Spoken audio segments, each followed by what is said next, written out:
Welcome to the Exploring Awareness podcast. Join Dr. Frank Anderson and Lisa Berry in exploring new ways to live in this chaotic world and find peace and joy in the most unlikely places. Hi, and thanks for joining us for this Exploring Awareness conversation, really. I'm Lisa, and Frank is here. How you doing, Frank? I'm doing great, Lisa. Great to be here tonight. We're grateful that you are here listening as well. We're on this path of exploring awareness. We talk about the different ways awareness can open our hearts and our minds and our lives. And stick with us for the whole thing, because Frank's going to lead us in a guided meditation at the end. And they're always amazing. I always appreciate that. So today we want to talk about awareness and how that might apply to a challenging medical situation. Frank is an OB/GYN, and he has the pleasure and the honor of helping bring new lives into the world. But I don't think that's necessarily what we want to talk about tonight. It could be a metaphor for some of the things we talk about tonight. That's for certainly sure. Pregnancy and labor and childbirth is a journey, a journey through some physical issues for sure. And if you're a man perhaps listening, we don't want you to say, oh, no, this isn't for me. It is for you, because we're going to talk about all kinds of medical situations. And I'm a radio person, and I've made my career on talking about my personal life a lot. And I don't necessarily want to go too deep into it, but I recently got a medical diagnosis that is kind of scary. And I surprised myself in how I reacted. I'm not freaking out. I mean, I'm not happy about it. And it makes me, wonder, every day, am I going to wake up the next day? It's a pretty serious diagnosis.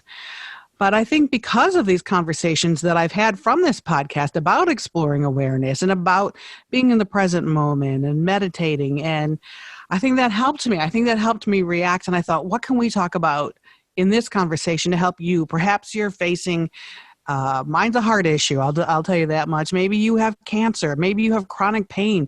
There's so many different things that people are dealing with. I thought we should have this conversation that we can help people deal with those situations. Well, Lisa, thanks for sharing that. That is, I think, a really good way to start. And I did hear you say how to react. And we always talk about reaction and response. Right. And, it's easy to use those words interchangeably, but what I'm hearing from you is a response, actually. And there certainly are reactions, to diagnoses, and reactions are very uncomfortable, right? They're uncontrolled sometimes. And, I've had to have conversations with people who are having reactions to diagnoses or reactions to chronic conditions and reactions to pain. And those type of reactions really can send you spinning, right? Spinning into the past, spinning into the future. And so when we talk about exploring awareness, we've talked about becoming aware of the breath, aware of the body, aware of the thoughts, and aware of the emotions, whatever is happening in the present moment. And so whether they're good or bad, they are still happening, and they're happening in the present moment. And so, I wonder, or I suspect, and for me as well, to have a tool, to have an anchor, a place that you can go when you are reacting, no matter what you're reacting to. And so, tonight we're talking about health conditions and pain and things that we don't want. Right. And it seems kind of paradoxical to stop and be aware of them, but resisting them is also adds a lot to the pain and leads to even more suffering. One of the conversations that we've had that I always try to talk to my kids about, to the point where they think it's almost funny now, is equanimity. About being calm, being calm under all circumstance. My son's a doctor as well, and I want him to hear this and have this. And you don't have to be a doctor to have equanimity, but I think I don't know. I feel like I've gotten to my inner calm. I've reached to my core, and through these conversations and being aware and responding versus reacting, and all these things that I've learned from myself that hopefully people listening are learning as well, really helped me when I got the news of this not great diagnosis. I mean, I did discuss it over and over again, because I said, when I hang up the phone, I don't want to freak out. So can we just clarify this one more time? What does this mean? And the medical assistant, who I'll be honest is not the most compassionate person I've ever spoken to, just said, live your life. Oh, She said, live your life. live your life. Which I thought, it's been a week now, and I thought, you know what? That's not bad news. I mean, not a bad way to present it. Live your life. It's like, just lighten up and live your life, which I think is good advice in all circumstances, really. Yeah, she's like, live each moment. Right. And not as if it's your last moment, but right. That's not really completely how to frame it. But, living each moment as it is, because that's really what's true to us, is what's in the present moment. What happened in the past is gone. What's going to happen in the future, you just do not know. Because I know people with your diagnosis do fine as well. They get their treatment and they have their procedures or whatever, and then they're fine. But you don't know that right now. But that's the most likely scenario. But there's other scenarios as well. But living out there in the future is just, even now, even saying that makes me confused, and who knows what's going to happen. So living your life, what does that mean to you? Right. Well, I've thought about it a lot, and I've been meditating a lot, and to put it together, I thought about love myself and live my life, because I keep hearing more and more about that, and more people are talking about it. And I think it sounds, love yourself. It sounds so simple. And I know it's not simple, but how about this? How about if you just walk through life and say, love myself and live your life? I think there's so much takeaway and so many benefits to that mindset, at least for me. Well, and so loving yourself, and we've had several conversations about this, is possible only truly from a sense of unconditional love.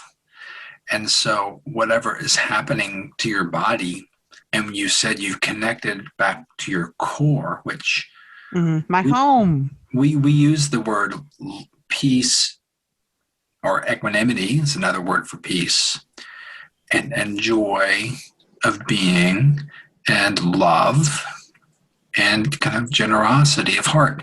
And so, love is that when you're able to get to your home, and you're not judging, you're not resisting, what's left? It's a kind of a love, and it's such a joyful kind of place to be, that you're not burdened by all the judgments and all the fear. It's like joyous and loving, and there is that equanimity or peace that comes with that. Again, these are innate qualities that, the peace that passes all understanding, it isn't a peace that you think up. It's just there. Like, wow, at home, it's just being, and whatever is. So you're sick with your condition, you've got cancer, you've got COVID, you have some other chronic problem that you don't want to have. Behind all that, you're still you. You're still that the essence. I know you love that word, the essence, the truth of the matter. And these other things are conditions that are happening in your life. And so you kind of bring awareness to those conditions, and you rest as awareness. And so it's in the awareness that these things become transformed. So the fear becomes transformed into presence. Are you ever hard on yourself? We talk about self-love and self-compassion a lot. Are you, Frank Anderson, ever hard on yourself? Absolutely. mind and my brain and my conditioning get triggered by things. And so I can be triggered for several minutes to several hours. And, you get lost in those things sometimes. That's completely normal. But it's in the becoming aware of it, and we can do that when we practice meditation, like we become used to becoming aware of these things. Once you know that you've spun out and become hard on yourself or living in the past or future, once you know it, then it's like you transition. It's like, oh, there I go again. There I go again, the I being the one that's doing all those things. But the part of you that's aware now notices that this ego, or whatever you want to call it, has spun out of control. And that's when you have the opportunity then for the peace and the joy and the love and the equanimity. It's like some compassion for yourself. How about being aware of what you're saying to yourself? And I'll tell you why I say that, because we talk about self-compassion and self-love, and I know how important it is, and we've talked about how to get there. I'm going to be really open and honest and vulnerable. What do I have to lose at this point? I actually made myself cry last week. I was so mean to myself. I was just sitting here, and I was saying something, and I start, beating myself up, and I'm like, stop. I had to stop myself. I was aware of what was happening. I was aware of the self-talk that I had going on at that moment. And I just said, why are you so mean to yourself? And I think so many people really need to think about that and be aware of that, because it was a painful moment for me. But, why are we so mean to ourselves? And so you transformed that meanness into presence. I did, but it was painful. It was a sad moment for me. Okay, too. The other thing is, we talked about this, I think, last time or the time before, about resistance. You're kind of conditioned to resist pain. You're conditioned to resist weakness, resist fear. It's like, how did I get to this point? And, judging yourself and all of those things. They're normal parts of the brain. We've been trained to think that way. And so there's can be some compassion for that. It's almost like a script, it's like something we've learned. When you become aware of it, you're like, oh, that's just a script, because that's not true, and you certainly have a lot of compassion, and you wouldn't talk to me that way, but you would talk to yourself that way. Yeah. And you've actually said that to me before when I'm coming down hard on myself. You've been kind enough to say, now, would you talk to me that way? And I wouldn't. So why do we do that to ourselves? That makes me so, sad. Well, it's just, we just do. Why? Who knows why, but we do. It may be a survival instinct. It may be the voice of your mother. I mean, who knows why? Mm-hmm. So you mentioned resistance, and I know a lot of people who are in denial, and I know avoidance. Resistance, denial, and avoidance are pretty prevalent coping mechanisms, I think, for a lot of people. But let's talk about that going into the pain. Let's talk about the benefit of basically achieving the opposite feeling by facing these fears or facing the pain. How does that work? The one way I like to look at it, and I learned this from listening to Shinzen Young, a Buddhist teacher and psychologist. I think he's a psychologist. And also Tara Brach and Jack Kornfield talk about this. When people experience pain or a medical condition, it usually isn't just the pain that they're experiencing. Yes, there could be some pain there, but mixed into that is a lot of other stuff. There's fear mixed into that. There's regret mixed into that. There's judgment mixed into that. There's like blaming mixed into that. All these things are going to come together, and they're just blurred. And it leads to a lot of suffering and depression and anxiety, right? So you're just like it's all mixed in together, and it's suffering. That they say pain times resistance equals suffering. So when we talk about using mindfulness techniques and exploring awareness, I know this sounds crazy, but you sit and you start to investigate this pain. It's like mindfulness of the body and mindfulness of the thoughts and mindfulness of the emotions. So what's making up all of this? And so, yes, you've got a diagnosis, right? So that's there. And you've got some fear, probably a lot of fear about what that's going to mean for you in the future. And maybe you have some regret. How did this happen? Maybe you should have gone to the doctor sooner. Yep. Or taking your medications as prescribed.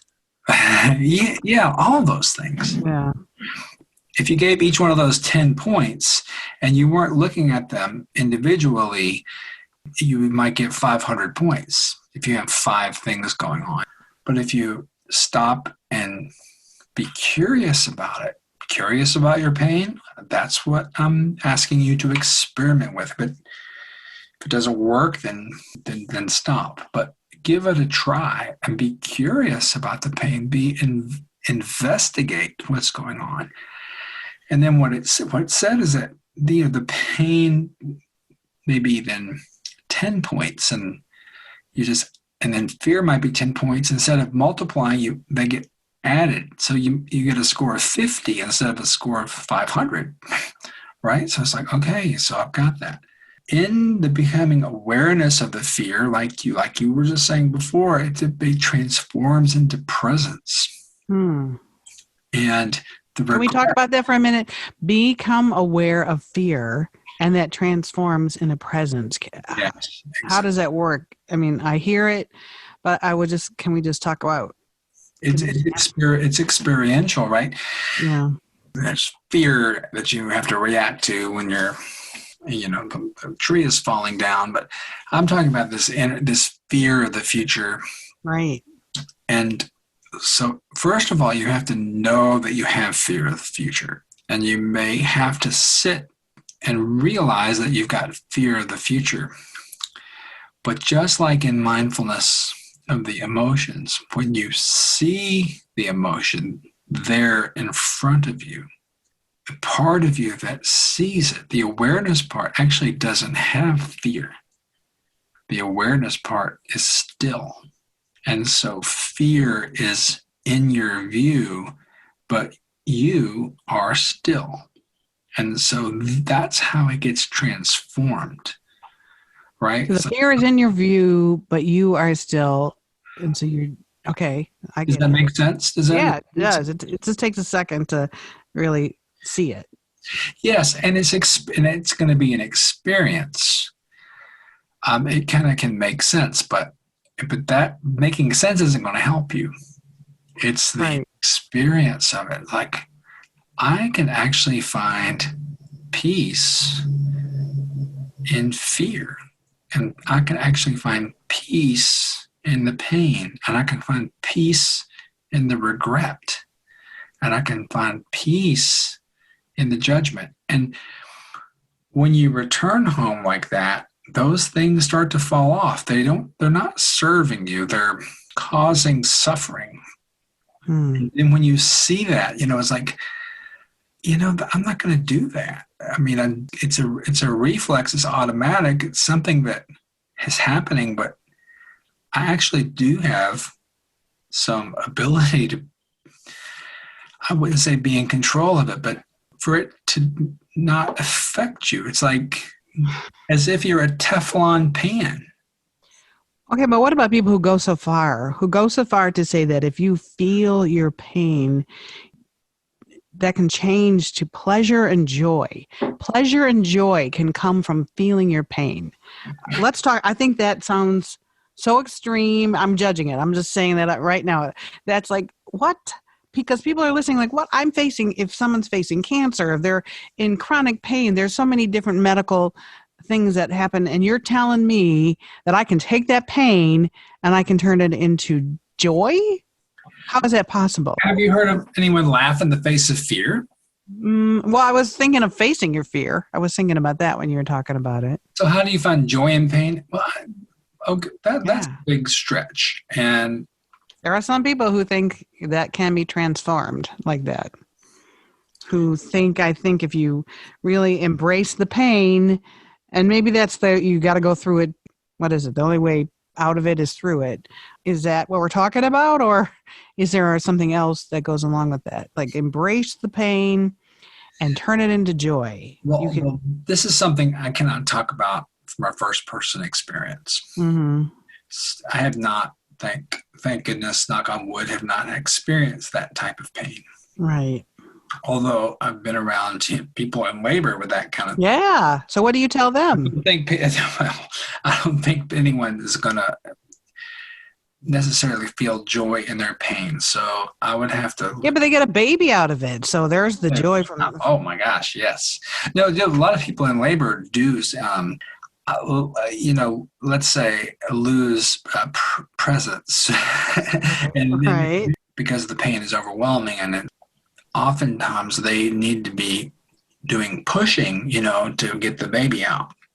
And so, it takes some guidance for people to say, okay, come back into your body and take a deep breath. We're always talking about breathing during labor.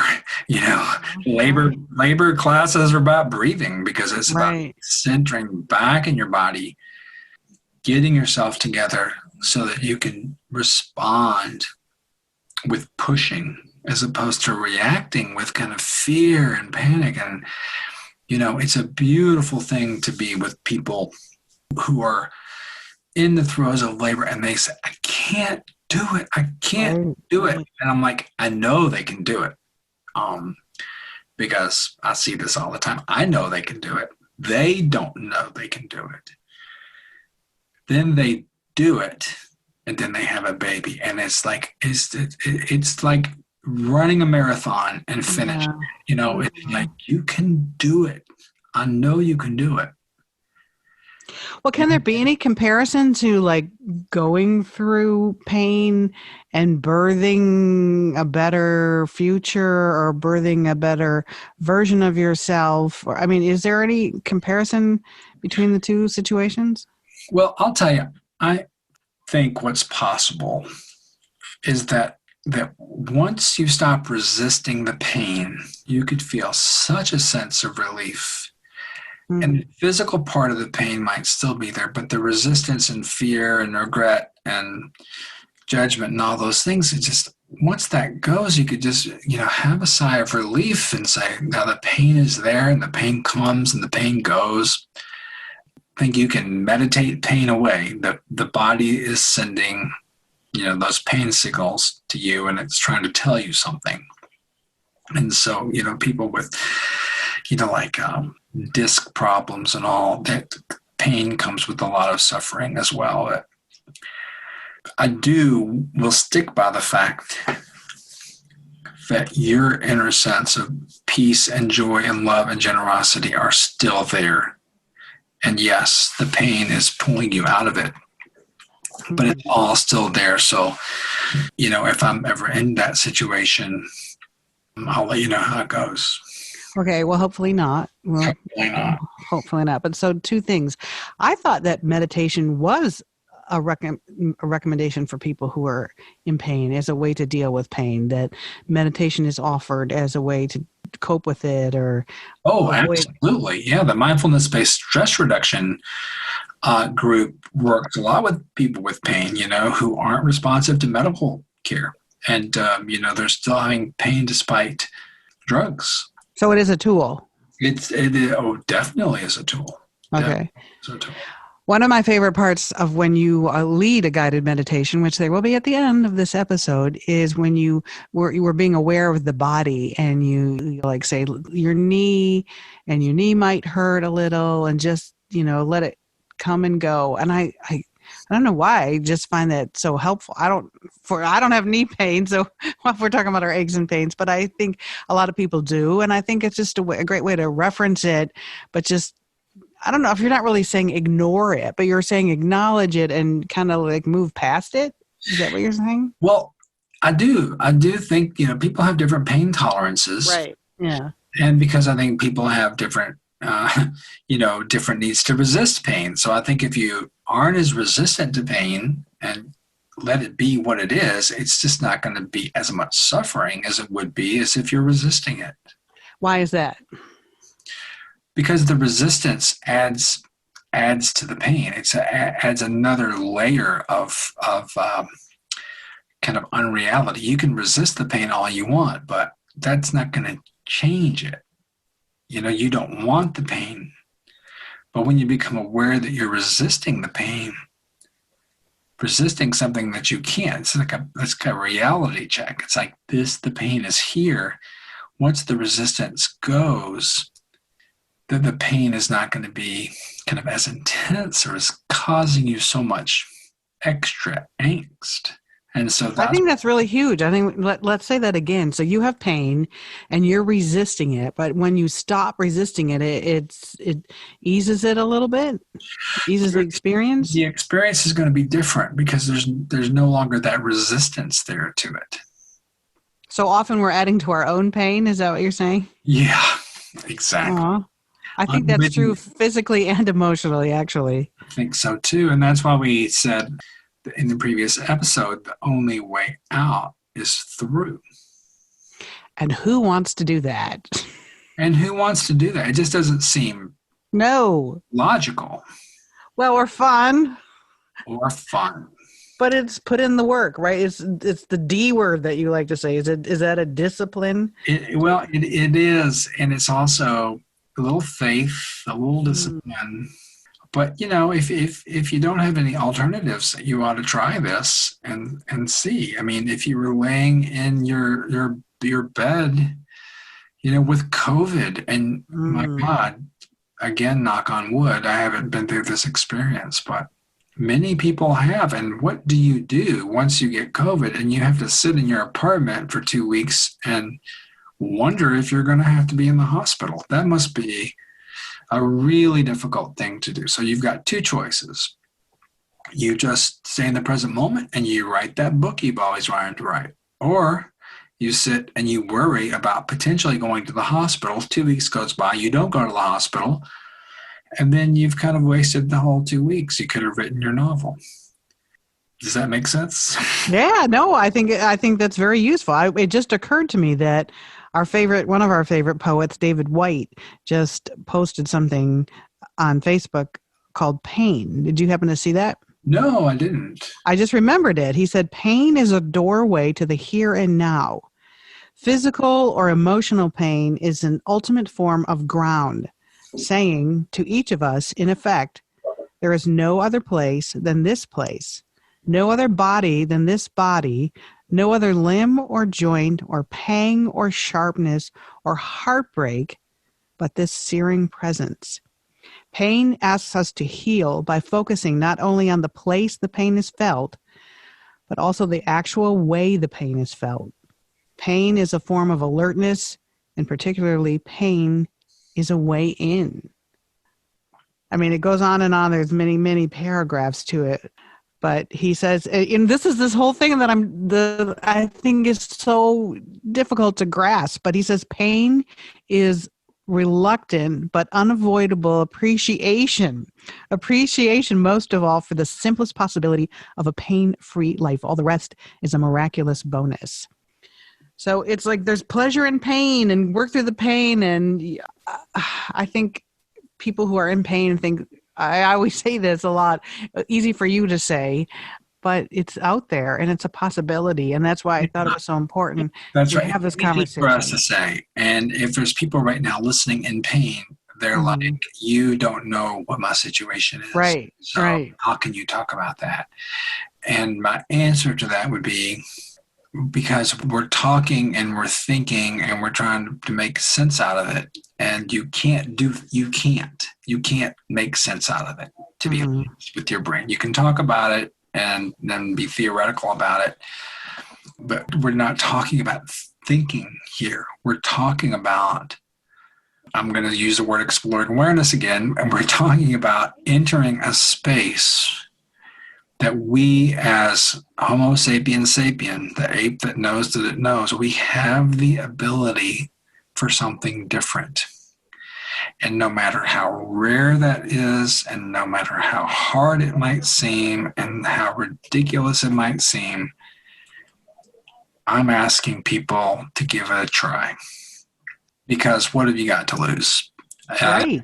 And we're not making this up. This is not your and my idea. Obviously, there's a lot of people and teachers who have been through this and talk about it. So it's talked about in so many different ways for thousands of years. Now, we happen to be Frank and Lisa on the Exploring Awareness podcast, speaking from it from a completely kind of secular conversational style, but you can have other people talking about it during a Buddhist talk or a meditation retreat or other places. You'll hear this over and over again.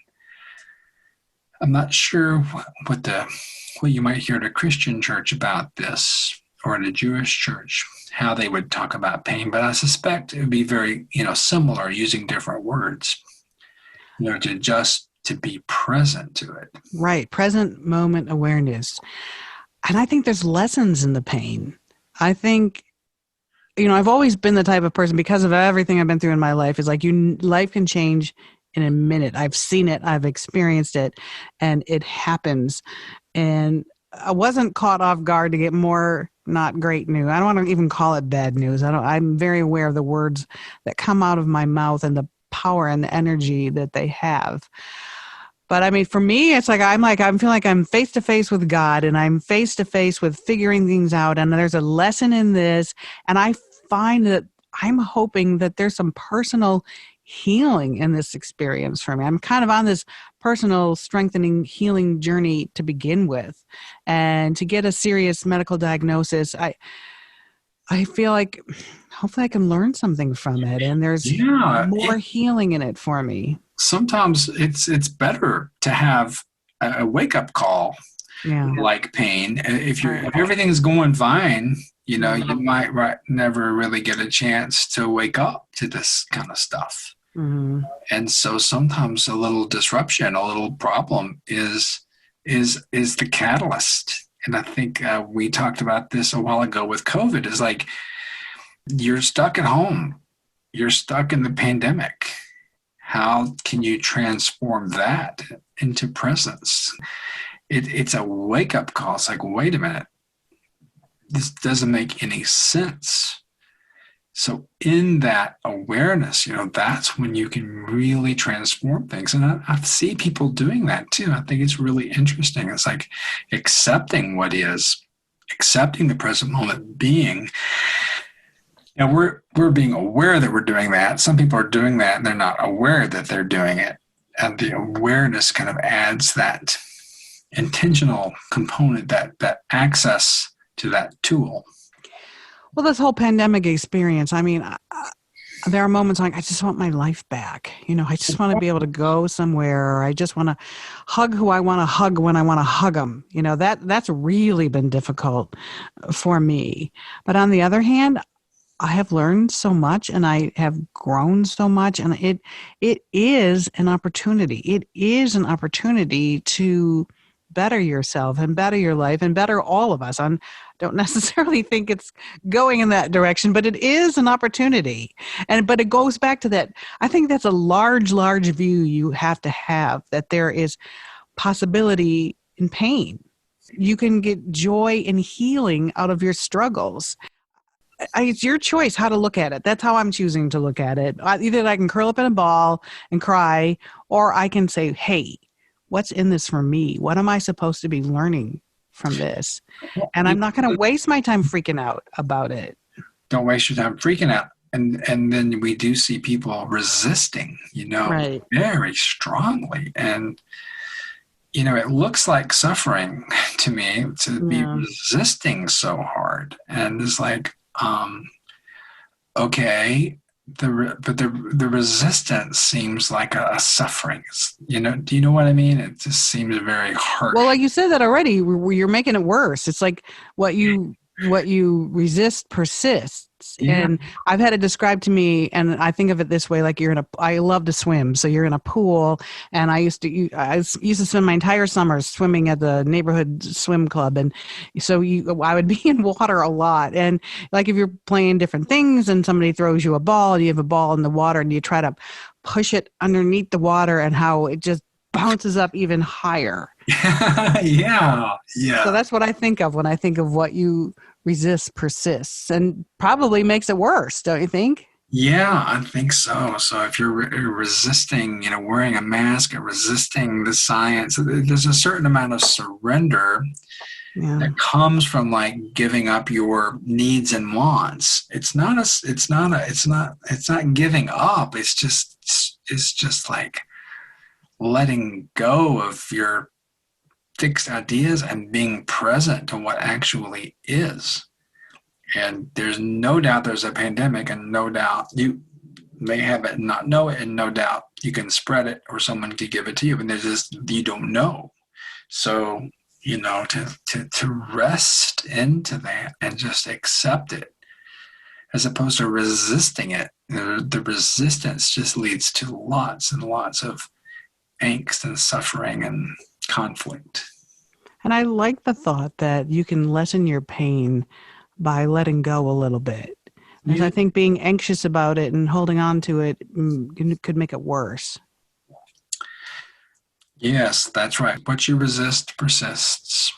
And pain times resistance equals suffering.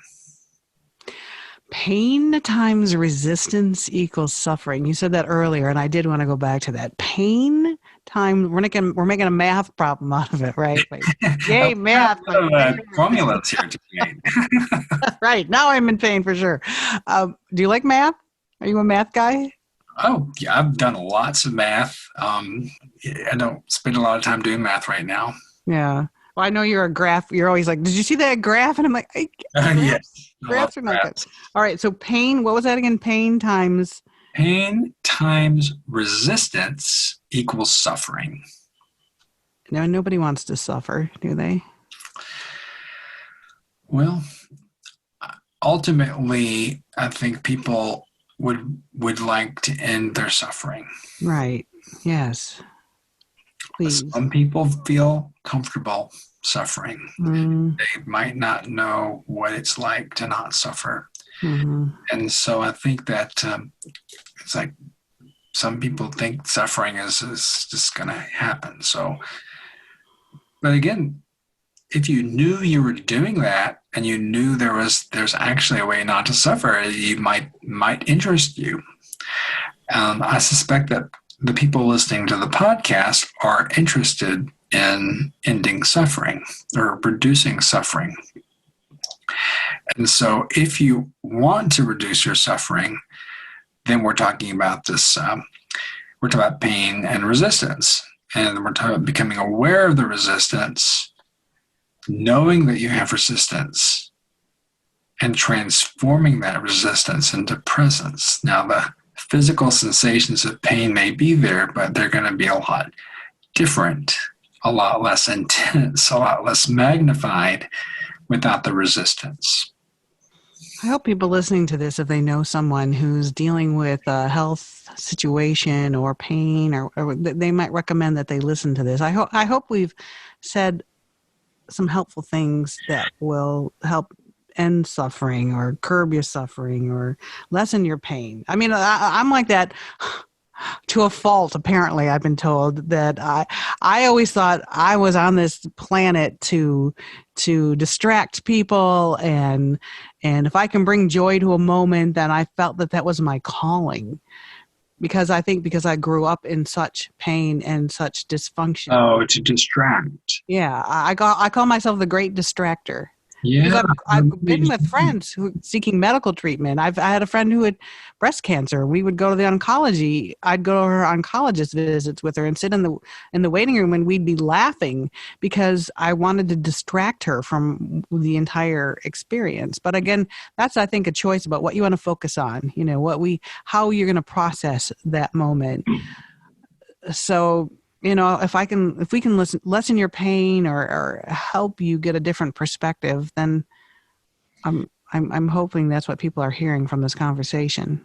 And in this case, we're not distracting from the Yeah, right. actually feeling into it completely Yes. and and and evaluating the pain and seeing what the different components are. And it'd be easy, very easy for your mind to dismiss all of this as ridiculous. And we can do the guided meditation to help as well, because your brain may not be able to just figure this one out. But perhaps if you feel into it and we do a guided meditation, the experiential part may give you a glimpse. And I'm not promising anything with this meditation. This meditation is not meant to, solve your pain, make the pain go away, or solve the problems. No, it's meant to bring you home to a place deeper, that then your experience of pain may be different.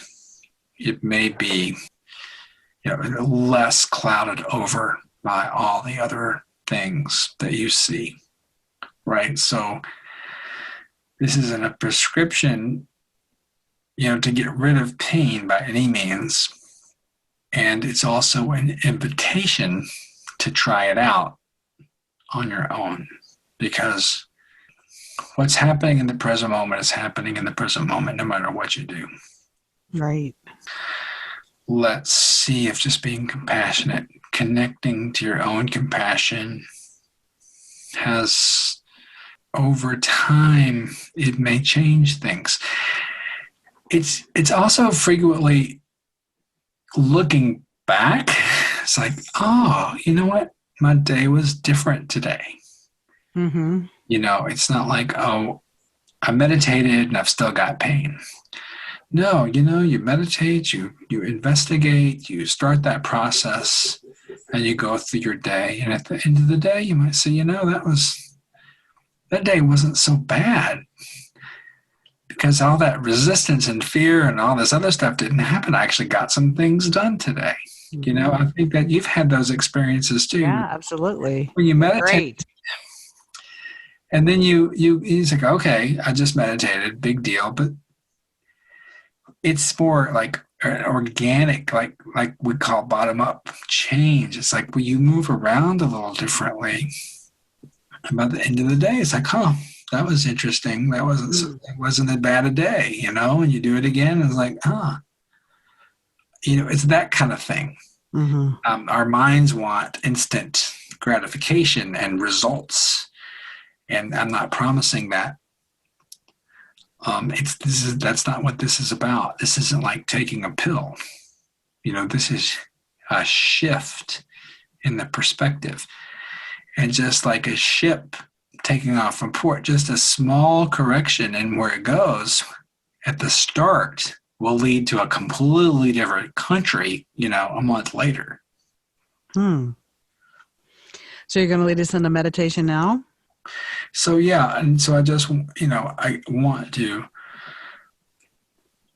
really welcome the people that are having pain right now. And if you've never thought about this or considered it, there's a lot out there by really good people like Tara Brock and Jack Kornfield and John Kabat-Zinn and Dan Siegel and others who provide more guided meditations and more comprehensive treatments on this. And you can read on and on and on and get so much support from people who've been through the same thing and who have found quite a bit of peace and refuge within their own selves. And so with that, we'll do our contribution to that. And so for those of you who've been following us all along, you'll know what to do. But for those of you that are listening tonight for the first time, we're going to do a guided meditation, and let's not even put words on, but let's work on it let's have an intention, let's say, of an experience that doesn't rely on thinking so much, but on connecting to your being. And we've got 15 or 20 minutes to do this. So for the next 15 or 20 minutes, let's try something different.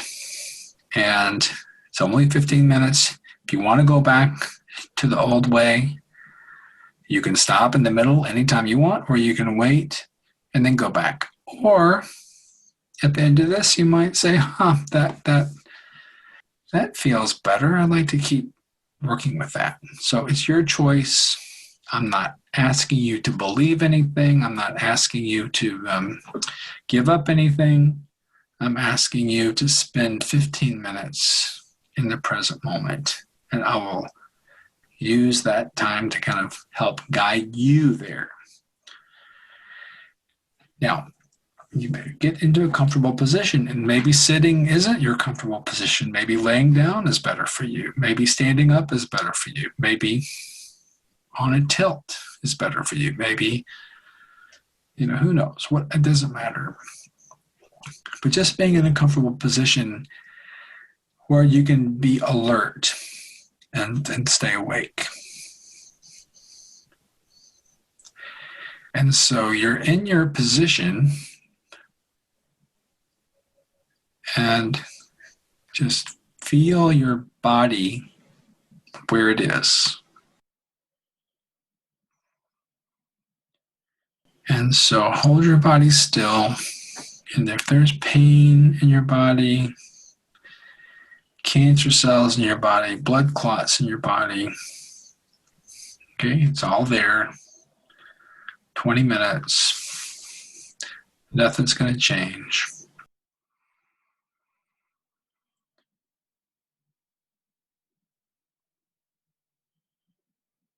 And so with the intention of letting whatever is happening in the present moment to be what it is.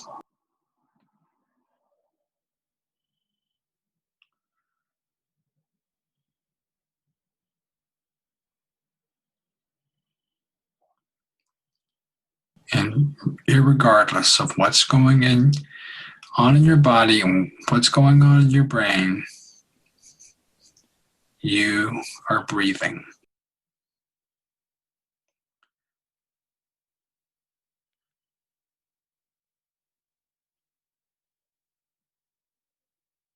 And you may be breathing on your own. You could even be breathing on a machine, but you're breathing.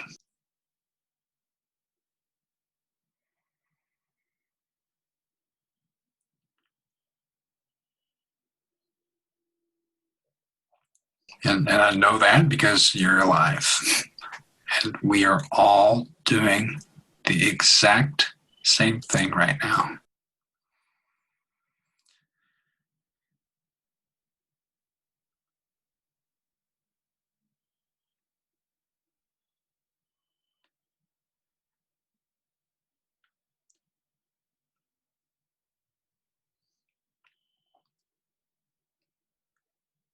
And so before we were doing this, you were also breathing, and you were not aware that you were breathing.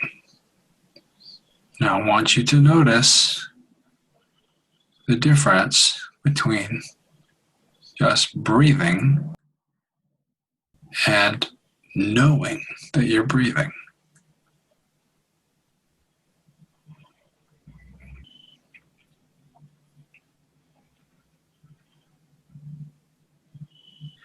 And to help you stay focused on that, you can feel the air go over your nose. and fill your lungs, which fill to a certain point, and then the process reverses.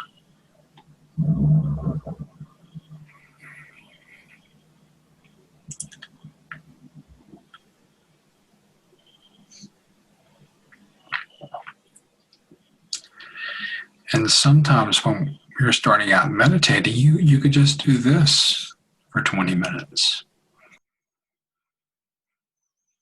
And just stay focused on the breath.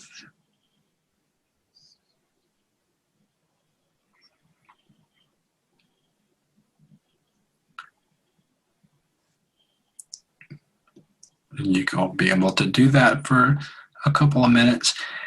Then, you're going to have a thought. And you're going to start going off on a thought. Well,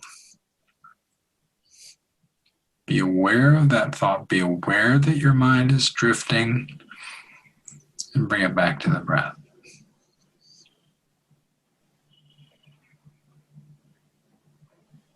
Because right now we're just doing awareness of the breath.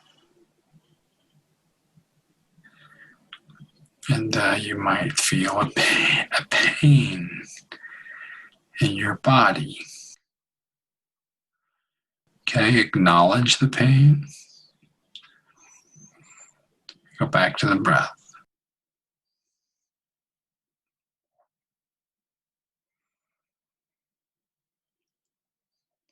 And if the pain is too excruciating, you can stand up or change your position, or if you need to go take some pain medicine, decide if that's really what you need to do, or can you just be with the pain right now? Let the pain be there. Go back to the breath.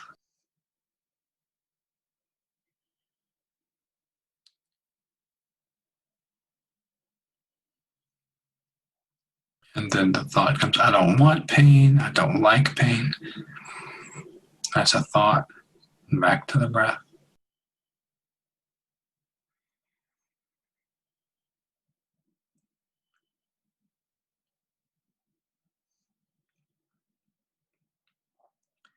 If you'd like to be miserable about your pain, wait until after. But right now, the pain is there. And you're breathing.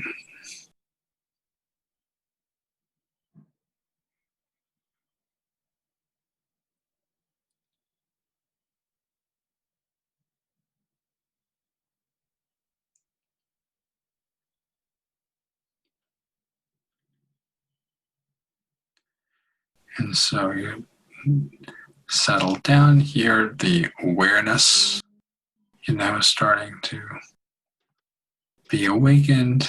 Let's take awareness down to the bottoms of your feet. And maybe there's no pain there. It's nice to find places in your body that don't have pain. And when you're feeling pain, you can, become aware of a different part of your body that feels good, because likely there's both. And so you can feel your feet, the bottoms of your feet and your toes, and the top of your feet. Sometimes, when you're meditating and you take your shoes and socks off, they feel good. And they're no longer carrying your weight. And my feet often feel very, very relieved, happy. You can feel them not working.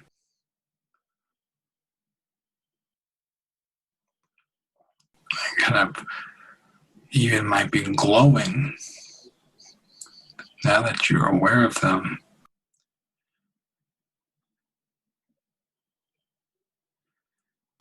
Being there after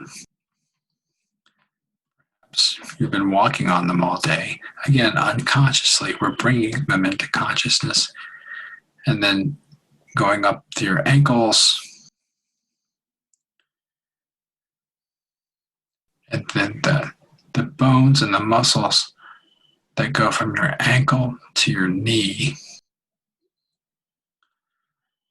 And see, are they hurt? Do they hurt, or do they just feel neutral, feel good?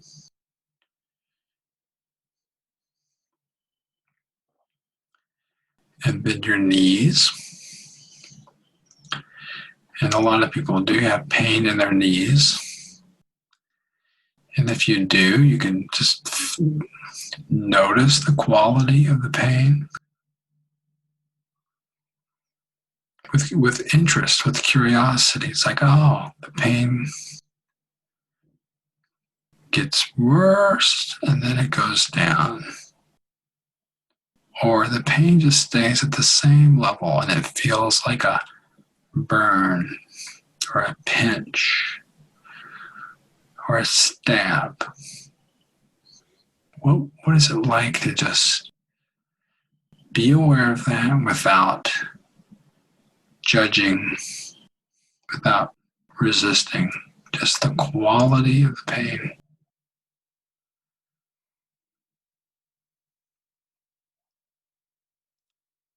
We'll do that any place you're feeling pain along the body scan.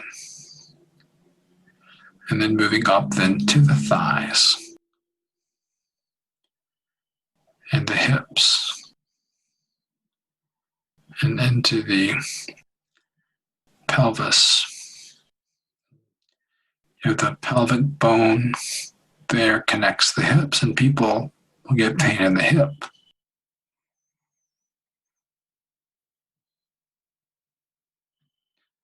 With hip joints, or you may have a artificial hip joint.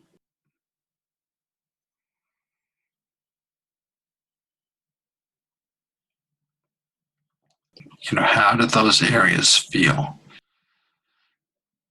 And so you've got both of your legs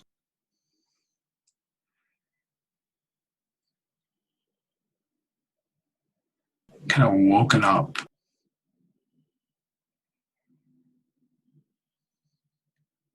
Connecting to your pelvic bones and then coming up from your pelvis and lower abdomen.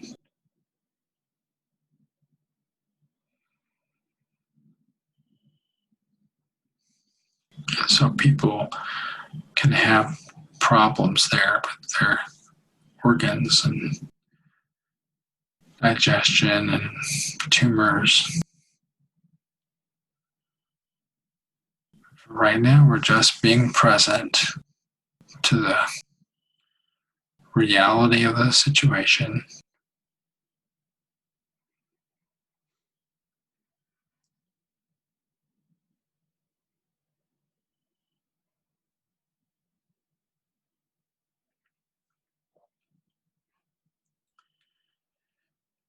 And as thoughts and judgments come up, perhaps they can be put on like a train car and just let them go in front of you and not stop right now. We're just being present to the body. And then moving up the chest and feeling the lungs, the breast tissue. People sometimes have tumors there being treated. And the fear comes up, the worry. Okay, but just being present to what is. A different way than usual. Maybe even you feel resistance to being aware of the fear. What if the fear went away? So sometimes resistance comes up. Resistance to just accepting what's in the present moment. So you can be aware of resistance.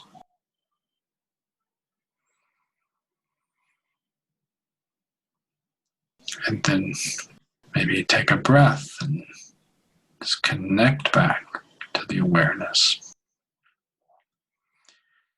And then we'll move to the back.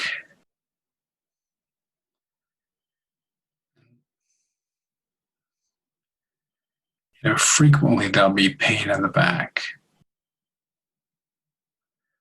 a muscle spasm. Maybe you start to slouch a little bit, and the muscle's pulling and it's not getting enough blood, so it aches, and you shift your position back. Maybe that pain changes.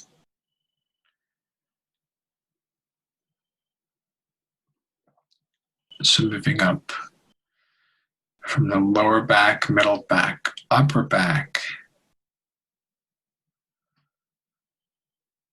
and where your shoulders tense.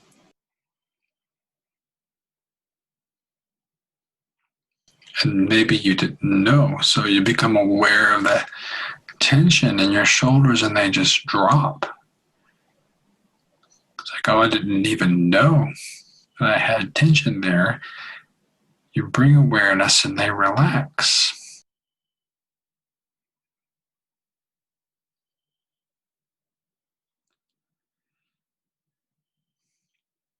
And then coming out to your hands and feeling your fingers. And maybe there's arthritis in the fingers.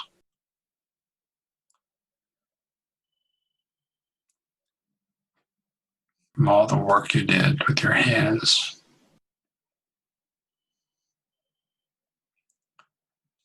But for now, we're just being present. Arthritis, pain,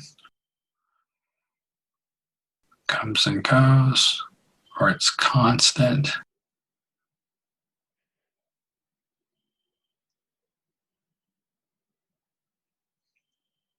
The awareness sees that in your body. The awareness is still and present.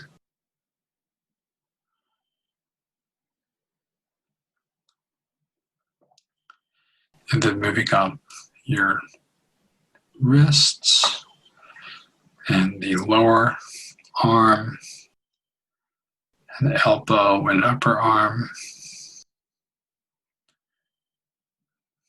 to your neck.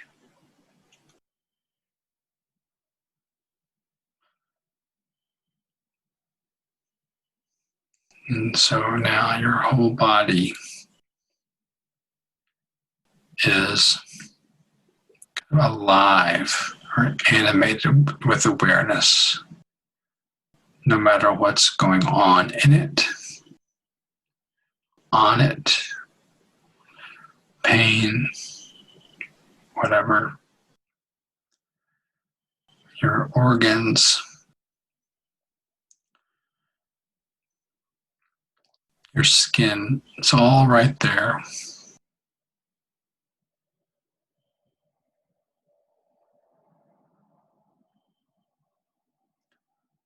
And then moving up the back of your head and the sides of your head, top of your head, and all the muscles of your face around your eyes and nose and mouth, chin, your tongue, your throat.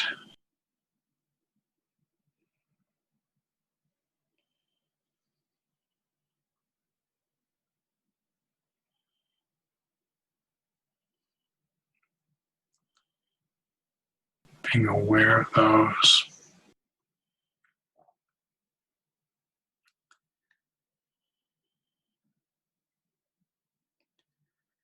And so this awareness now can be aware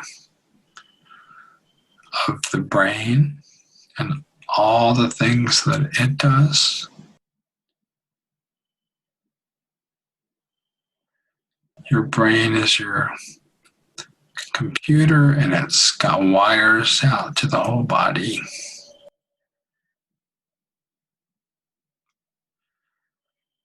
And so it's where the pain is kind of processed. So let's have a look as awareness of that. And that's where the fear is going to come from, that organ in your brain. And the fear of the future and the instinctual evolutionary resistance that we should have, and avoidance. It's natural for our primitive brain to not want that. But here we're being aware that our brains are doing it.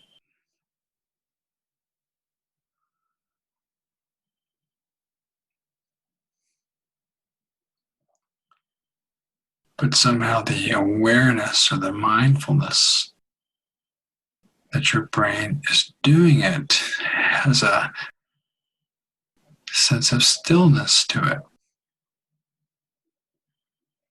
It's not your brain, it's the awareness of the brain, it's the awareness of the thoughts, the awareness of how thoughts and pain and memories and future predictions get turned into emotions of fear and sadness. And right now, with our awareness, we're just watching that play out while awareness stays still and calm and loving smile, compassionate smile on you as you struggle.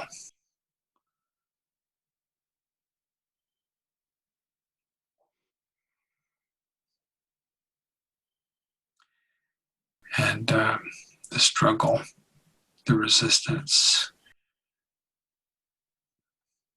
Maybe you come to see it's futile. You can't change it with all of that. Maybe that even brings a sense of joy, a sense of peace, of finally just being with what is. And these things get transformed as the experience resonates.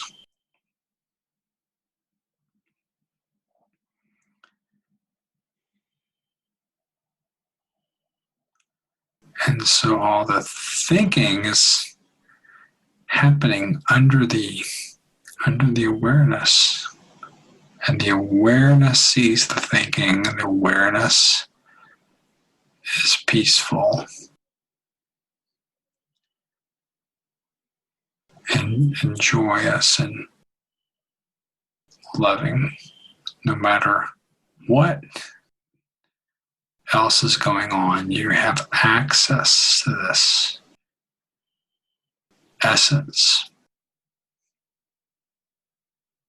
And not because you figured it out, and not because you believe it, but because you can experience it for yourself.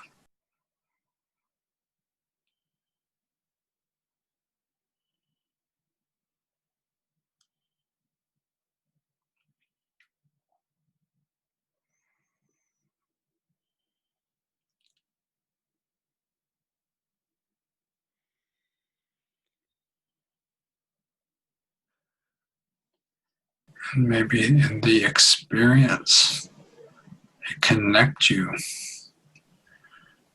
to everyone else that's experiencing it from a place of awareness.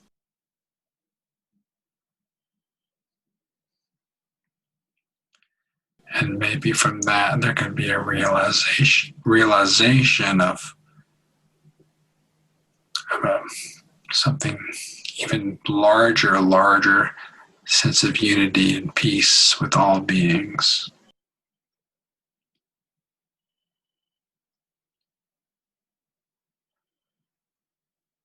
Okay, and then, of course, some thought will overcome a daydream, sudden fear, a reminder of chemo tomorrow.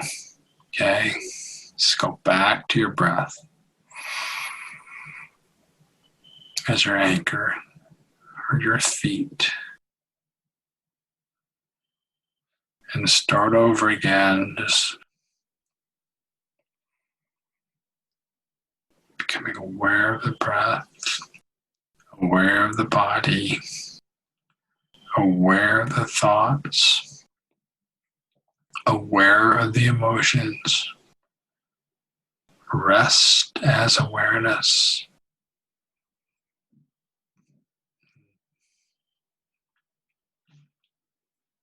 Be open to the realization of your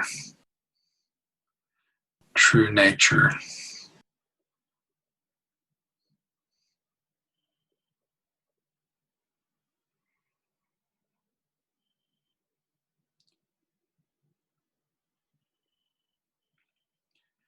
And please be patient with yourself, because you may have to go back to the breath 1,000 times, 10,000 times, 100,000 times.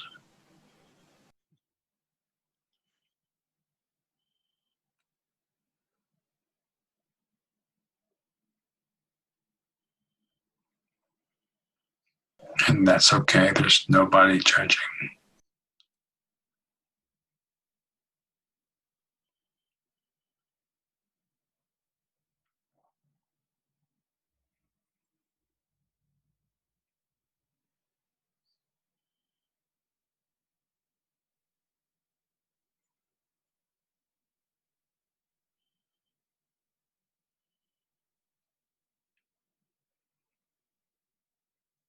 And so now we'll close by taking 3 breaths and then opening your eyes.